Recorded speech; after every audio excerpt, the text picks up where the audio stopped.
Alrighty, gang. I think, well, let me check some stuff on my end. Hang on.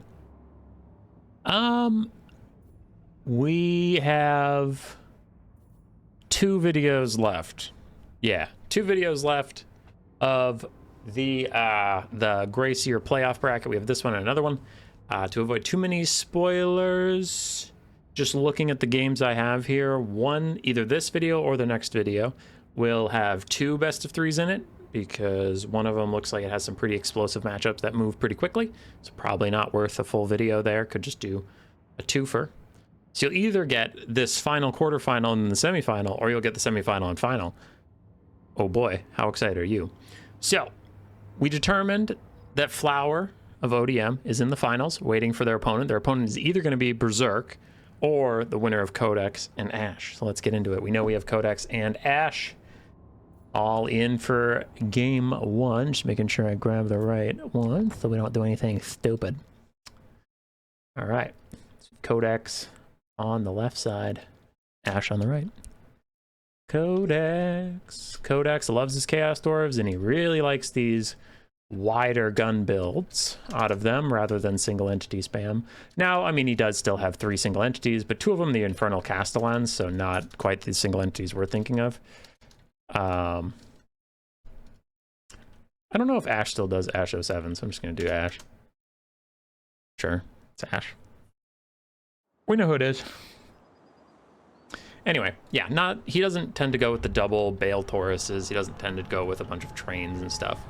So for the wider Chaos Dwarf front line, we do have a bunch of Chaos Dwarf warriors, including the Blazing Beards of Bozrok in the front line, triple Infernal Guard of Fireglaves in the back, a couple Goblin Laborers, double Infernal Castellan. There's super long-range rifles, just allowing them to poke down Ushabti or the giant Sphinxes with their free time. Then we have a Foot Caster with just Spirit Leech, so very, very cheap for the Lord and Hero Core. And then we have some Hobgoblin Wolf Raiders flanking. Now, you do run into issues with, like, there we go, Bull Centaur Render with great weapons in the trees.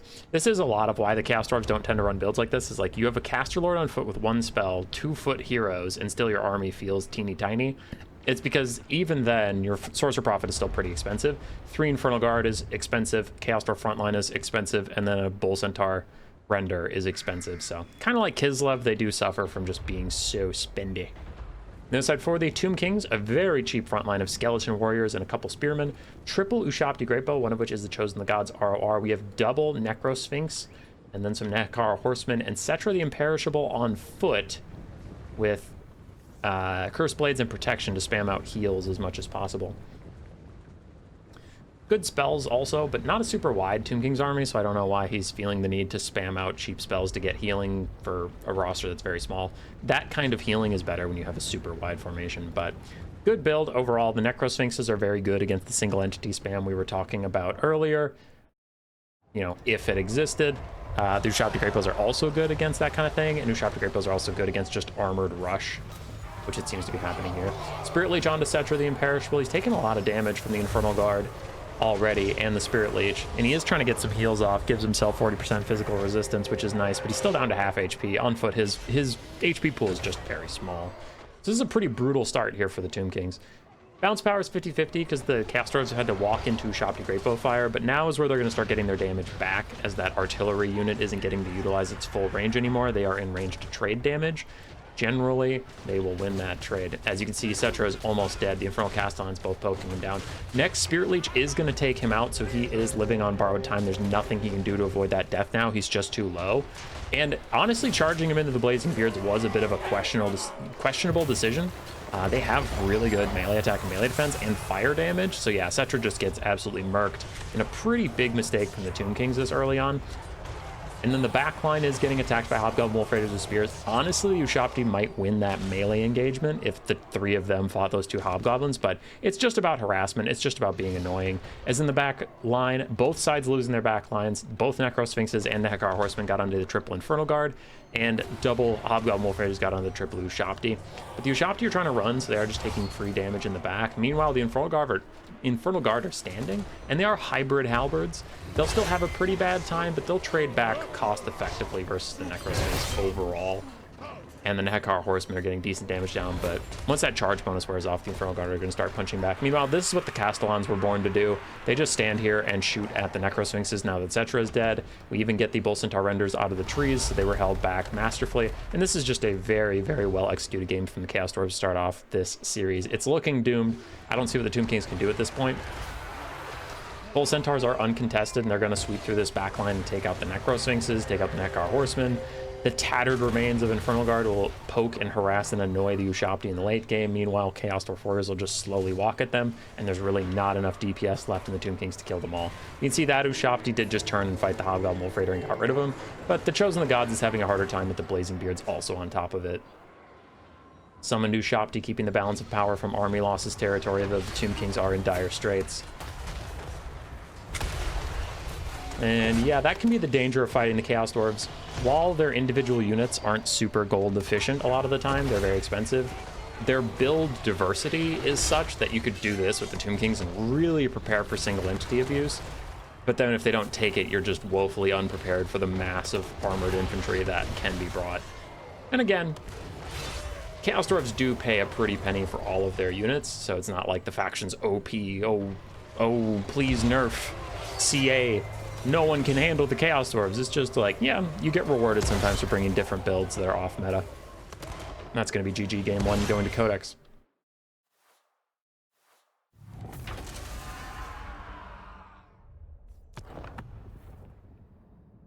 Sorcerer Prophet didn't have to do much. Both Fertile Castellans did okay. Blazing Beards and the Chaos Dwarf Warriors just got a lot of skeleton kills and pressured the Ushabti. Infernal Guard all did fine on value. Hobgoblin Wolf Raiders paid for themselves, and Bull Centaur Renders did okay. Took a lot of damage towards the end of the game there as the Necrosphinxes dealt with them. Cetra, that's really where this game turned, is Cetra getting 75 value before getting absolutely annihilated. It was pretty rough. Nekar Horsemen struggled to kill those backline units. Necrosphinxes both still did actually pretty well, considering they just dove onto halberds. But the Chosen of the Gods and the other Ushabti struggled a little bit. So, GG. Good game plan, good execution from the Chaos Dwarves. It is but one game. Settle yourselves. Calm down. Chill out. Vibe.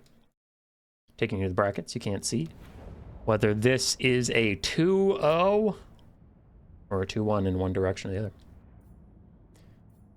Delete that game. Don't need it anymore. Grab a different game. Check if it's the right one. Yes, it is. And we get some Wood Elves, who are being very popular this tournament. They're strong. They're a strong faction for sure. Versus Norsca, one of the DLC factions. And a very straightforward Norscan build, man. I see like 4 units total just in repeat. Norscan Ice Wolves, Skin Wolves, Bearmen, 1 Javelin Thrower, 1 Follower of the Great Eagle Marauder Chariot with the debuff, Warp Flame, making everybody weak to fire and reducing their armor. And then same on the other side. We have Sail the Faithless on the front line with his punishing backstabbing sorcery, so if you cast any spells, you are spirit leeching yourself. Then he has Wind Blast, Enfeebling Foe, and then a Skinwolf Werekin, which is interesting. What did he bring? Just Colossal Strike. All right. Starting off with a Doombolt Snipe onto Sail. No healing for him, so that is just going to be consistent damage. Good dodge attempt, but still takes a quarter of his HP. Aside for the Wood Elves, we apparently have a Dark Caster, and all she brought is Doombolt. And then very wide Archer, I guess, box. It's not really a box because there's an opening in the back covered by cavalry currently, but spears and dryads. Pretty typical for the Wood Elves to bring that kind of infantry. Don't tend to go for the higher tier stuff in Land Battles and Conquest. Then we have Blade Guard, some regular, some with Starfire Shafts. Triple Wild Rider, one of which is the Wild Hunters of Kurnos, and that is about it. Another very simple build. 2 rather simple builds facing each other. Infantry Archers, a couple Cav, versus dogs, bigger dogs, and some Bearmen. Got it. I do think the Norscan build is well positioned to deal with this Wood Elf build. This is not going to be the same as game 1 where it's just hard build counter, nothing you can do. The Chariot can do a lot of disruption in the back line. It won't do a lot of damage, but it can stop archers from firing. But we can see Dryads are a bad target for Chariots, unfortunately. He has to fight 1, right? But their spread formation means you don't get as much collision, but there's a reason we're not in a huge Chariot meta, and Chariots just really don't deal that much damage right now, which is maybe okay, considering their hitboxes can be quite jank. But Where they don't deal damage, they can just be a nuisance and just sit in archers and stop them from firing for most of the game. Maybe an overextension here from Ash as the Skinwolf Werekin dives into the backline and gets completely surrounded by the Wild Hunters of Kronos. This could be a masterfully planned bait if he is just relying on its regeneration. He's going to get Skinwolves and Norsca and Ice Wolves to rear charge the Wild Hunters Cross, get a ton of damage, but that does not look to be the case. It just looks like he did get in over his skis a little bit, taking a lot of damage. And now here come the Skinwolves, but they're too late to really punish these guys. The Wild Hunters just turn around and charge them as well. Really good damage value here for the Wood Elves in the early game. As we can see, the Skinwolf Werekin lost 3/4 of his HP as he runs away. Chariot's down to half HP, and the Skinwolves are getting massacred on the back line. The Wild Riders that are not the Wild Hunters of Kronos, however, are having a much worse time of it. One is already below half HP, another one just reached half HP. So they are trying to block for the archers, but it is a limited time that they can do so. Some dogs did get past the spearmen. You can see they're still fighting spearmen here and there, but they got past them. They shut down the archers for now. There are other archers still firing, but that is going to be the name of the game versus Wood Elves. You're going to have to shut down as many as you can, except that you can't get them all. Marauder Bearmen trying to win the fight against the Dryads. It's not going great for them, but they are trying to get through there still. And honestly, it's looking really desperate for Norsca already. They have a lot of regeneration. They have a lot of mobility that they can chase down routing units in the late game, but they got to get more of these units routing so they can do that. The Norsca game plan here, though, is to route some stuff and then, like, pull back, chase it off the map while your Skinwolves regenerate, and the Wood Elves just kind of have to idly watch you do that. The Dark Caster did cast another Doombolt onto Sail. 2 more will kill him. So that's getting a little risky. And if he dies, man, the Norscan's leadership is just going to tank out because their dogs just don't have great leadership intentionally, but they don't. Things are starting to turn around a little bit for Norsca as finally they get through the front line. We can see several blinking HP bars of Dryads, white flags over them, and the archers are getting pushed away and spread out. Another nasty Doombolt, that is the 3rd one. One more and Sail is dead, but the Wild Hunters of Kronos for Codex do have to keep moving. They were very, very good in the early game, but they have a lot more carrying to do. The Wood Elf archer lines are no longer set up and able to shoot. Just all of them are contested. We see this is the closest one to being able to fire, and even they're still trying to get back into position as they turn and fire. Oh, but they're firing at Sail. I do not like that. You know your next Doombolt is going to kill him. Don't over-index on trying to snipe him out. You got to get more damage onto these dogs that are running up on you. You got to get damage on the Skinwolves and stuff. The only spell you took is Doombolt, which is great versus a lot of things, but it's mostly good at sniping out expensive single entities and being very hard to dodge. So don't over-index on one strength. You do have to keep spreading out your damage. We still have some healthy Eternal Guard, but most of the archers have actually been shut down at this point, and Norsca is going to do what we were talking about just a little bit ago. Finally, the game is getting into the play pattern they wanted. They can spread this battlefield out, chase everything down, and come back and take fruitful engagements where they can. Wild Hunters of Kronos are the last wrench in that plan. The last strength of the Wood Elf mobility that can chase you down, like keep up with you in speed, but they're getting whittled down. If you can team up on them with some dogs, you could take them out. And another disaster for the Wood Elves is the Skinwolf comes in after regenerating for quite a while, pops Colossal Strike, and just runs down the Spellweaver of Dark. We've seen her on the screen go from full health to that. While I was talking about the Wild Hunters of Kronos, I was watching her in the background, but I wanted to finish my point. But that is an unmitigated disaster for the Wood Elves. They just lost their guaranteed kill onto Sail. They just maybe lost their leadership, and they have definitely lost their lead on this game. Though, the Skinwolf is slower than the Spellweaver by actually a significant margin. So if she can get outside the battle, which she has, and if she's microed carefully, but here comes the danger. I'm going to predict right now. Here comes the danger of this. She is faster, and microed perfectly, she is perfectly safe. But as I saw with the Wild Hunters of Kronos, Codex occasionally drops orders, so I'm guessing she's going to rally. He's not going to be watching her and making sure that when she rallies, he keeps her moving. She's going to stay still. Skinwolf's going to catch up, get a charge attack, and either kill her outright with 2 attacks or shatter her. Let's see how close I was to correct. She rallies, and she stops moving.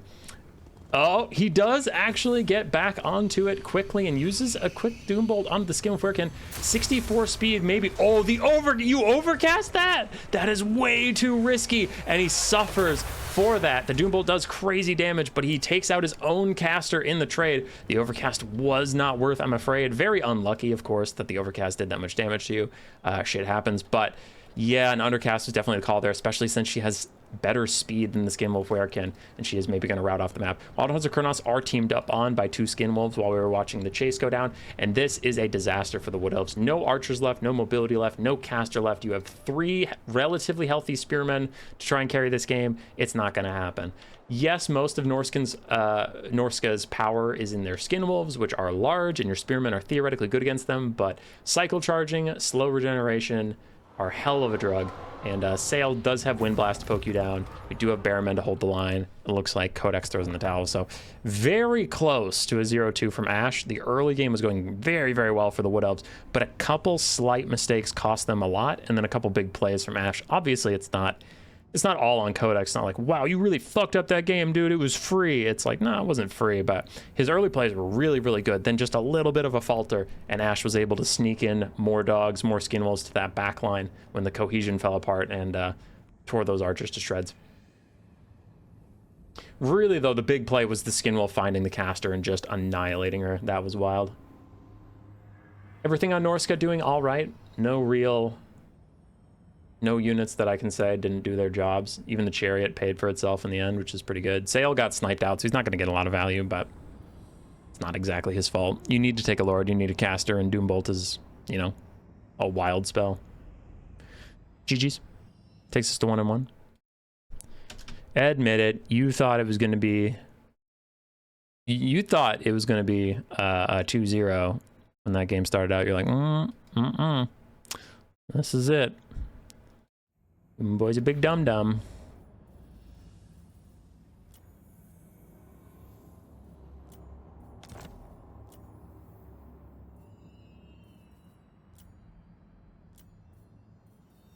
I'm looking around, shibida. All right, there we go. Last game of this best of 3, whether you like it or not. No spoilers involved, just how math works. Grand Cathay versus High Elves. Codex versus Ash. Winner of this will go to face Berserk in semi-finals of the Greyseer Season 8 playoffs. So for Cathay, we have actually a very light on melee infantry build. 2 firing rocket batteries, a couple Jade Warrior crossbows, the non-shielded variant for the most part. Iron Hill Gunner, then some peasant long spears, 5 of them. Couple peasant horsemen, Onyx Crowmen, and long marauders with the Zhao Ming, the Iron Dragon, with just his breath attack. The other side for the High Elves, that's a very weird Cathay build. Mage of Life with just Earthblood, Illyrian Reavers, double Lion Chariot of Krace, Ship's Company frontline backed up by the Everqueen's Court Guard, Sword Masters of Hoeth, and Sisters of Avalorn, led by Sea Lord Aeslin with his Master of the Mists, which the Sisters of Avalorn got cast on them, but then they moved out of. I don't think they noticed it's a static ability. It doesn't attach to them like Soul Stealer or something. So a bit of a misplay on the early cast there from the Sea Lord, but I think this is a really scary build for what Cathay brought. They don't have a lot to stop those chariots at all. The long marauders are going to have to dive them. They're going to have to dive them quickly before they get into the back line. So that's risky, but then also these firing rockets are going to be put under pressure pretty quickly from double Sister of Avalorn with their strong range and good ammunition. They can get in there. And Swordmaster of Hoeth ready to cleave through any heavily armored infantry, though there are none. So the Swordmasters don't really have much of a home here, to be fair. Illyrian Reavers easily outclassing the Peasant Horsemen on the flanks. And this is just the scary part of this Grand Cathay build, is they have so little control and so much range. Yeah. I guess we have 2 long marauders, which I've been on record in this tournament saying I think long marauders are pretty bad, so I already don't believe in this unit, but sacrificing so much battlefield control for just a couple heavy cav pieces, and it's like, all right, but your archers are now already contested by Illyrian Reavers and these chariots and the dragons. It's like your limited cavalry can't be everywhere at once, and these archers just walk up. There's another Master of the Mists, increasing the range and damage of the Gatling Gun Everqueen's Court Guard. And this is on the patch where he got a second cast of it, so it looks like the first one being a bit of a miscast isn't as big of a deal. The Everqueen's Court Guard is going to turn to fire Zhao Ming instead of taking out the other Fire Rain Rocket. Interesting that that's their priority. I don't know if I agree. While they are getting good damage down, I think taking out another 1,000 gold piece artillery could be worth it. But I guess Ash is counting on his incredibly wounded Illyrian Reavers to maybe do that. No, they're chasing down our Hero Gunners. All right, I'm just going to label that as a bit of a whoopsie. They got amazing damage onto Zhao Ming. Do not get me wrong, but Zhao Ming does have his personal heal, and the firing rockets can still get a lot of damage onto your incredibly expensive archers, so I think maybe he got a bit greedy. That whole, like, a hair in the hand is worth 2 in the bush kind of thing. It's like, all right, take the guaranteed kill on the firing rocket battery. The Illyrian Reavers did eventually turn towards it, and they got some decent damage down. They knocked them off their mounts and maybe broke all the mounts. Nope, didn't break all the mounts, just knocked him off of it for a second, but they will get back on it soon. Meanwhile, Sea Lord Acelin, diving the back line, did get surrounded by your Long Marauders and Peasant Horsemen for quite a while. Long Marauders don't have significant armor piercing or anti-large, so that they didn't, like, destroy him as a Fireborn might or something, but still good damage. Onto that High Elf Lord, he does have Earthblood casts, ready to support him at a moment's notice. Fire and Rocket Battery still knocked off their mounts. They have not been ordered to remount just yet. See, 3 of their models are still alive, and they're repositioning now, so they do need to get new orders onto those guys. As a brutal breath attack comes down from the Sea Lord, but it takes half health off of a 600 gold crossman, so let's not get too ahead of ourselves. It's not too crazy yet. Bounce power slightly favors the High Elves as Cathay tries to knock out the Sister of Avalorn in the back line. But the real problem, and where most of the bounce power is coming from, is a full health Swordmaster of Hoeth, and then 2 relatively healthy Lion Chariots of Praise that are backed up by a healing caster, and then the Sea Lord himself also backed up by a healing caster. For Cathay, the damage to take down those things is a couple wounded crossbowmen, some light spearman units, and Zhao Ming, who's already significantly damaged. He does have his heal, but he is a piss-poor, awful duelist. He is terrible. So honestly, if you went 1v1 with Sea Lord at this HP, I honestly still think it would be Sea Lords, and that's without Swordmaster support, that's without 2 armor-piercing chariot support as well. Let's see if Zhao Ming and the Long Marauders can get a bit of a catch out on these Lion Chariots. Taking one of the 2 armor-piercing chariot models off the field would be pretty huge for them, but it looks like it's going to be difficult. Still 4 out of 4 models on those Lion Chariots. Meanwhile, the other ones plowing through Peasant Long Spears. They do decent damage even against Braced Spears as long as they keep moving, but if they get bogged down, the Peasant Long Spears are some of the most damaging cheap spears in the game, so the Lion Chariots will have to be careful. Though Ash keeps them moving, they will get out of those guys and be just fine, while the other ones take out another Fire and Rocket crew. Swordmasters, relatively safe as long as those fire rain rockets never get back to their mounts, because one lucky volley could take out like half their HP and then it's a useless unit. But otherwise, I mean, they're just murdering peasants down here. Poor Peasant Long Spears, you never stood a chance against the might of Hoeth. Charge back into melee, we can totally take the Swordmasters. Oh god, we're all dying. Shit. Yeah, you're not gonna win that one. Zhao Ming might have something to say, though. A nice Overcast Breath attack down the line of these Swordmasters could do decent damage because they are Elven units. Their HP pools are pretty pitiful. 90 armor is 90 armor. That doesn't save you from everything. And a good charge attack from the Long Marauders can still do decent impact damage, but not amazing. So good damage on the Swordmasters, still quite solid, but not enough. And then a good counter Breath attack from Acelin. Does a lot of damage on what the Long Marauders had left. Zhao Ming's picking a fight. He wants to proc his heal before Army Losses hits.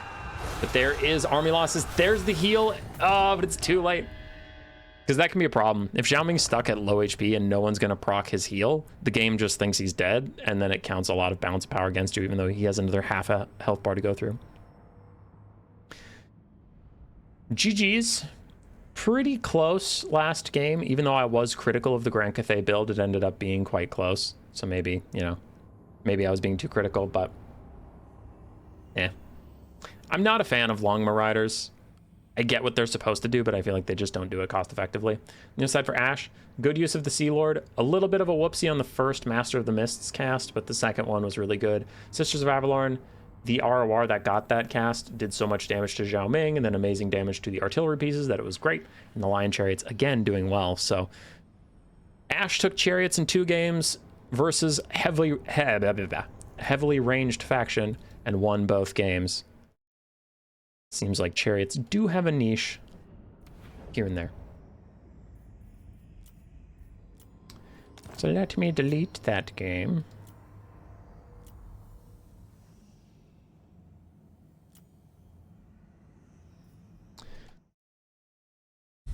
Bam. Bam. Here's your top 3, Berserk, Ash, and to face them in the finals versus Flower. I guess it's not a top 3, it's a top 4 because it's not fair to count John out just because I'm casting them in a different order. Your top 4 is here, but we know John is tied for 3rd, 4th this season, but Berserk or Ash will join him at 3rd, 4th. And yeah. We're going to do the other semifinal now, and then I'll do the finals as a last thing. So let's get into it. Semifinals between Berserk and Ash.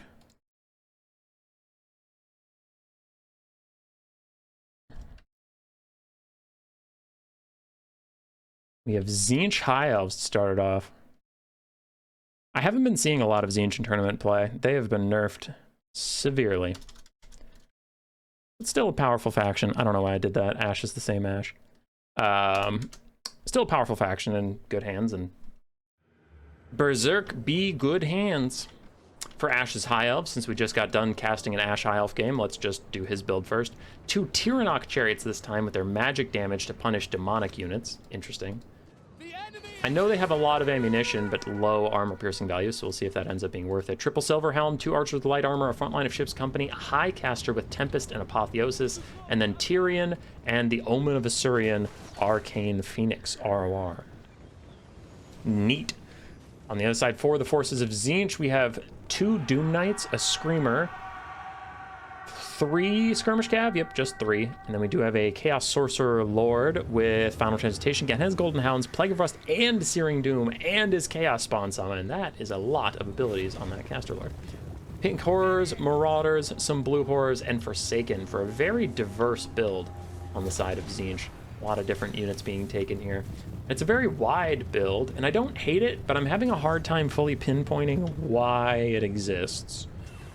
You know, it's not super clear, like, oh, people take the Dread Saurian and the Life Slan. It's like, oh, okay, the Life Slan's going to heal up the Dread Saurian. That's synergy. That's what this build is built around. Looking at this Tzeentch build, I'm like, I'm not trying to hate, because I don't mean this negatively, but I'm like, huh, I don't fully know what the win condition is. I don't fully know what its strengths and weaknesses are, because I just haven't seen anything this, like, wide from Tzeentch in a long time. So I'm like, if I was the High Elf player, I wouldn't even know what to target. So I think he's just targeting anything. Tyrion and the Chariots trying to disrupt the Blue and Pink Horrors while the Ship's Company get into melee with them. Hybrid units are good, sure, but if you get into melee with them before they get to use any of their ammunition, they are just paying for nothing, so I think that's pretty smart. Meanwhile, on the back line, Archers are trying to harass the Shrieking Skyrays, and we may see a Tempest go for them soon just to make sure there's the Tempest. Trying to slow them down in front of the Archers, get extra damage out, and just get rid of them before they can retreat and get their barriers. Meanwhile, Tyrion and Tyrannox taking some decent damage here and there, but they are taking out a Marauder Horseman of Tzeentch. They are getting good damage on the Horrors, and Tyrion's just trying to recharge Sunfang for another breath spell thing down the line soon. Chaos Spawn Summon is out, blocked up by Silver Helms for the duration of its life. So actually the High Elves off to a pretty good start here. There's a nice Final Transmutation Overcast onto Tyrion and the Chariot. Those are the 2 big targets of it, really. Chariots move out of range. Ship's Company taking some incidental damage, but Chaff Infantry getting hit with the Final Transmutation is not the end of the world. So Tzeentch is going to be fine with that. Man, that Final Trans did a lot of damage, though. Almost exactly half of Tyrion's HP taken out, and Tyrion's going to get his vengeance right now. Charges into the Chaos Sorcerer Lord with the Omen of Asuryan helping him out. The Chaos Sorcerer Lord is just a horse spellcaster Lord. 46, 44 for melee stats, not comparable to Tyrion at all, and he's going to try and get out of here. Tyrannok Chariots maybe get in front of him, block him out. Doesn't look like that's going to be the case. And that Chaos Sorcerer Lord is booking. Tyrion at 90 speed is almost unable to catch up to him. I think the Omen of Asuryan is pushing him somehow and speeding him up is what it looks like. Another Apotheosis to heal it up, but its current jank is actually saving the Lord from Tyrion by pushing him faster than Tyrion can run. Doom Knights did dive the backline while we were watching the Lord v Lord shenanigans, and things got really bad for the High Elves all of a sudden. When the Forsaken were deployed, they absolutely blended through the Ship's Company. That was not a fair fight at all. You can see 83 kills on them already. And for the other one, 85, which versus High Elves is not easy to get those kills. Another Tempest is down onto the Shrieking Skyrays, but it's Overcast, meaning it costs even more Winds of Magic. Man, really wanted those Shrieking Skyrays dead. Bounce power is really bad for the High Elves. Omen of Asuryan has also struggled to get a ton of value, I think. I've seen it like just charging around, but I don't really notice anything next to it dying. Ooh, a very depressing 250 value before it got its Vortex off. That Vortex almost doubles its value in this 4-minute game, but I've seen it in combat all the time, so that is not a good look for one Vortex to double your value at this point. So yeah, I think some expensive pieces really letting the High Elves down. Tyrion getting sniped out by Final Transmutation, the Omen of Asuryan just not performing at all. And I don't know if the Tyrannok Chariots ended up being worth it. I literally don't know. They looked like they were doing good, but yeah, not a lot of damage value out of them either. The High Elf units just not performing well on the battlefield. The Omen of Asuryan saving the enemy Chaos Lord was a bit of a whoopsie. And it's not the player's fault that single entity unit jank exists, but it does suck when it happens, so. Berserk looks like he's going to clean this one up as his Doom Knights and the non-Shrieking Skyray Screamers chase off any of the extra mobility the High Elves have.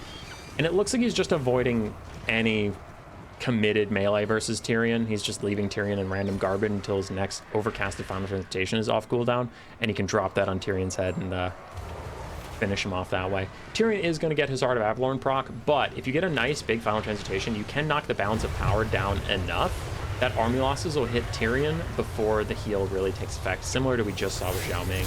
There's an undercasted final transmutation, maybe not waiting for the overcast, because this is just such a beautiful moment that he can get the Omen, the caster, and Tyrion all at once. Tyrion's heal does proc, so he's not going to get him to route there, but the Mage of High Magic is going to die.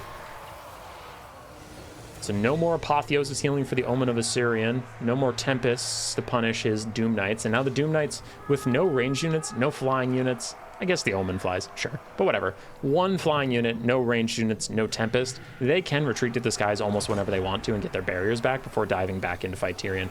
Here comes a Bolt of Change. Now that his heal has been procced, and his heal can go off again, but all you need to do is just attrition him out. This is not a game of balance of power anymore. It's just, all right, we have to kill 1.5 Tyrions. Hit him with every final trans you can on cooldown. Hit him with every Bolt of Change you can on cooldown. Just get rid of him. Slowly feed him Marauders, maybe Skirmish Cav that are low on ammunition. Do whatever you can there. Tzeentch is cleaning up anything that's not Tyrion and the Omen in the background, making sure those guys all go away. And the Omen and Tyrion pile into some Forsaken. Decent little Vortex spell, but Berserk is going to mostly dodge it with his Forsaken. As Doom Knights dive in on top of the Vortex, what? Teeny whoopsie, but they got through it quickly enough. They're fine. They're fine, they're fine, they're fine. Balance power is real bad for the High Elves. And Ash throws in the towel. Final Transcaster's probably got good value. Yeah, 2,200. Forsaken did very well. Blue and Pink Horrors did okay. Doom Knights got a lot of value. Marauder Horsemen, mixed, but overall pretty good. Screamers, not as much. Aside for Ash, Tyrion, not a ton of value. Caster did well. Ship's Company struggled a lot. Archers struggled. Silver Helms, oof, really struggled. Tyrnok Chariots did some decent disruption for a while, and the Omen of Assyrian struggled considering its incredibly high price point. So, yeah, some of the High Elf units just letting Ash down. Did he take any DLC units? Yeah, he took Ship's Company. Need more. More OP DLC units. Tis a meme. Calm down. Calm down. I know some of the DLC units aren't even that good.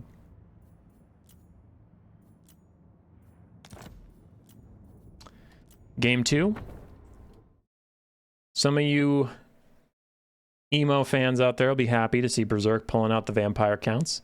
A very weak faction in Land Battles and Conquest right now. Only the best players can get them to really do much work.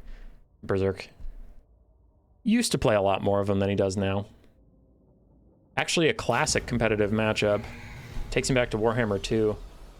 Vampire Coast versus Dark Elves is a very frequent high-tier matchup, but not these days as much.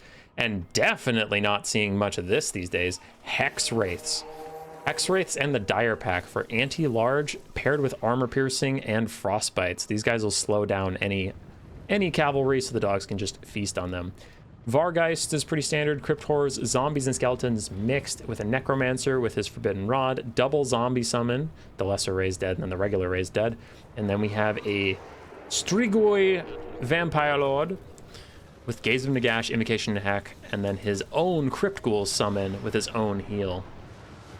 For the Dark Elves, we have Doomfire Warlocks that are dying super quickly, but we have Doomfire Warlocks, Black Arc Corsair Crossbows, more Doomfire Warlocks, Cold One Knights, and then a Soul Stealer Dragon Caster. 1-2 Cold One Knights, a couple Dread Spears, but yeah, Black Arc Corsair Handbows are very common in this matchup. The Doomfire Warlocks are a bit stranger. They are decently good against the Hex Wraiths, but not when paired up against the Dire Pack and the Hex Wraiths. Obviously, that's just a rough 2v1 for them, but their magic damage would traditionally do well against those Ghost units, though. Again, I wouldn't expect to see Hex Wraith here, so it's kind of a weird pick. Failbat's getting shredded by the mixed skirmishers of the Dark Elves. So far, the early game is going fine for the Vampire counts. However, this could get risky. Vargeist flying a little too close to the sun. They're now above skirmishers, which firing straight up into them can get a lot of damage out, and there's not really a good place for them to land while they're walking these Doomfire Warlocks off, because if they land, the Cold Knights are just going to jump on them. Interesting, the Dark Elves aren't putting a lot of priority in walking with them and punishing them every step of the way as they walk these Doomfire Warlocks off, so I guess that's going to be fine, but it seems weird. Seems weird. Dark Elf's going to engage in melee. Zombie is just trying to kite him out. Berserk probably wants to proc the Dark Elf Murderous Prowess and Murderous Mastery off of the Spearmen so that the Cavalry can't get a second charge later in of it. Like, get some damage out, then you proc your Murderous Prowess and you get all your Vigor back. It's just like, get it to proc before they even use their Vigor so they just get less out of that army passive, and then you truly engage in force. The Vampire Counts love doing this versus the Dark Elf specifically because it just doesn't matter. Like, you're trading a couple zombies to entirely neuter the enemy's entire army ability. It's really good. Vampire Count's more than happy to let their front line die, and they're not engaging anywhere else. They don't see the need to. They don't want to make plays and then get Murderous Prowess procced on them, and besides, their Vargeists are still chasing off Doomfire Warlocks, so very, very favorable early game for the Vampires. And it's really up to the Dark Elves to change this, right? They're the ones that have to change the state of the game right now. Blackguard Corsair still moving up, trying to find high-value targets to shoot at. They're having a difficult time of it. I wouldn't hate them shooting at the Strigoi Lord now that he's directly over them. He's not far enough away that he can dodge what you're doing. And yes, he's going to heal it, but any Vampire Count's Lord worth his salt is going to heal cap as the game goes on anyway, so you do just have to poke him. As soon as he starts firing, Berserk starts dodging, going back towards his lines. That's fine. Switch targets after that. Looks like he is going to keep shooting. And the further you get from these 360 shooters, the less accurate they get. They're not dark shards. They have pretty bad accuracy at a true distance. They just like when things are up close. Dark Elves getting a couple more engagements now as the Dire Pack, Vargeists, and Hex Wraiths are all jumping onto this Coldon Knight and absolutely shredding it. Overcasted Invocation and Heck down from the Strigoi Vampire Lord to try and heal up all these mobile units. And still the Dragon Lord following him around. I really want this Dragon Lord to turn around and get a breath attack on this massive clump of expensive units, but it is so focused on chasing down the Strigoi Lord. I have to think that's a bit of a misplay. Ooh, 2 breath attacks. It might have already done a breath attack off screen, and it might be on cooldown right now. You can say Dark Elf Lord's going to land on the Strigoi Lord. Should give it a really favorable engagement because it got its own charge bonus, but is the overall battlefield engagement good, as now there's a ton of Vampire Count's mobility and monstrous support here as your skirmish elements and your melee elements are being pushed back. So looks like the Sorceress of Dark is also going to get away before she gets fully surrounded and locked down in an area far from home. Soul Stealer goes out, gonna get a good poke on a lot of units with the Ghoul King Vushorn. Self-heal is proc, doesn't even cost any Winds of Magic. Dark Elf frontline is falling back as Vampire Counts slowly grind through them. Dread Spears don't love grinding with Skeletons. The bounce power is just going in the Vampire Count's favor. This has been a masterful game from Berserk. It just looks like every engagement went how he wanted it to go. Patient when he needed to be, aggressive when he needed to be.